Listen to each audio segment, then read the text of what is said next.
How far is the United States willing to go to maintain its global dominance? The latest declaration by Pam Bondi, former Florida Attorney General and current spokesperson for Donald Trump, reveals more than just campaign rhetoric. In a Senate hearing on June 25, Bondi openly and officially classified Mexico as a foreign adversary of the United States, alongside Iran, China, and Russia. This wasn't a slip of the tongue. It was a statement made under oath, on the record, and on behalf of an entire political movement that now sees its southern neighbor not as a partner, but as a threat. And the consequences have already begun. Bondi's declaration is not an isolated comment. It was followed immediately by concrete action from the U.S. Treasury Department, targeting three major Mexican financial institutions, Banco, Intercom, and Vector Casa de Bolsa, with allegations of money laundering linked to fentanyl trafficking. No judicial process, no evidence, no transparency, just a sweeping accusation used to justify sanctions and to position Mexico as a danger to American lives. And here's the catch. The same institutions making these accusations have long turned a blind eye to similar or worse crimes committed by their own banks. Remember HSBC?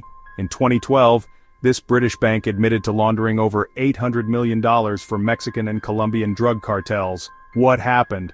A fine of $1.90 billion, chump change for a financial giant, and no prison time for any executive. Wachovia, later acquired by Wells Fargo, also admitted in 2010 to laundering $110 million. JP Morgan, Citibank, and Bank of America have all been named in similar scandals, especially after the release of the FinCEN files in 2020, which revealed over $2 trillion in suspicious transactions. But none of them were sanctioned, none were blacklisted, and none were labeled a threat to national security. So why is Mexico being singled out now? What's really behind this sudden shift in tone and action? The answer, as always, lies in geopolitics and economic control.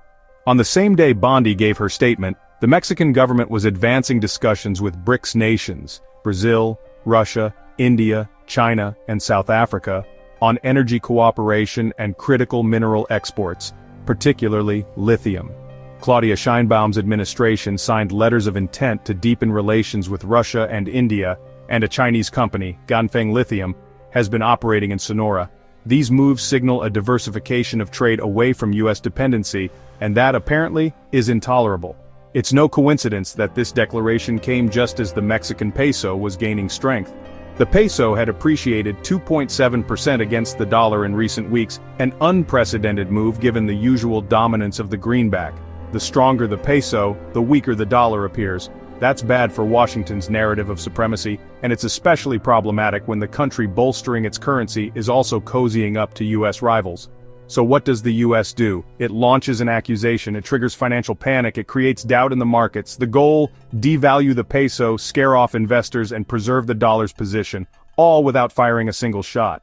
But this campaign isn't just about economics, it's about identity and control. By labeling Mexico a threat, Trump and his allies seek to justify increased militarization at the border, expanded surveillance, and a broader crackdown on migration. Senators like Lindsey Graham have used the same hearings to reinforce racist narratives, suggesting that half of Mexico is controlled by cartels and that U.S. citizens are dying en masse due to Mexican negligence. It's the classic playbook: create a villain, then unleash policy in the name of national security. Yet the hypocrisy is staggering. The fentanyl crisis in the U.S. is real, over 70,000 deaths in 2023 alone. But pretending that it originates solely in Mexico is absurd. The precursors often come from China, but many are also processed and manufactured within the United States, in clandestine labs in California, Texas, and Michigan.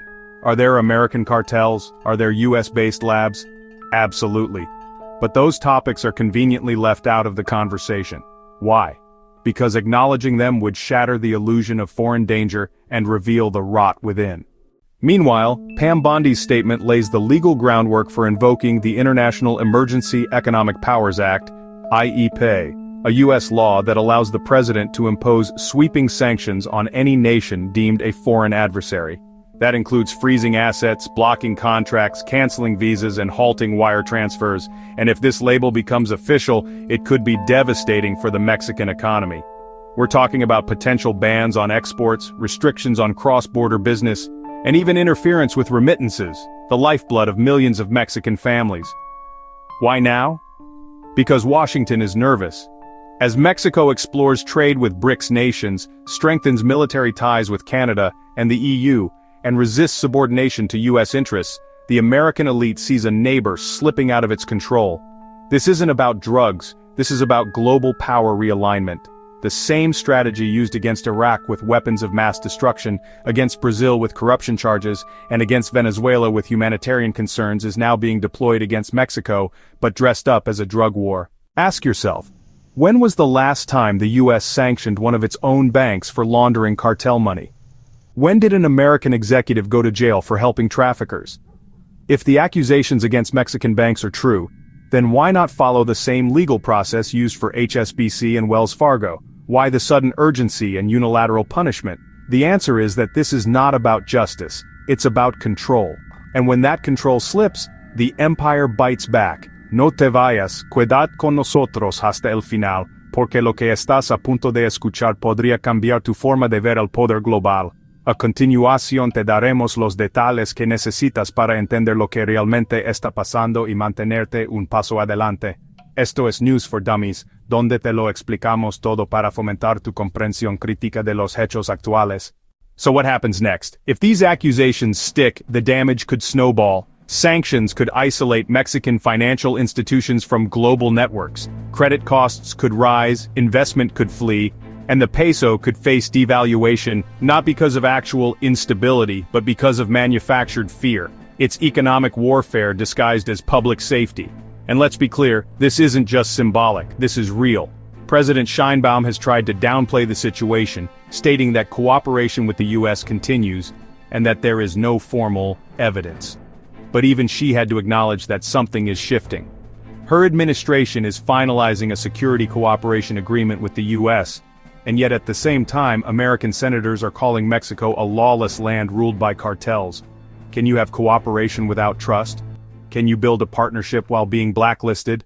The most cynical aspect of all this is the double standard. US banks launder billions with impunity.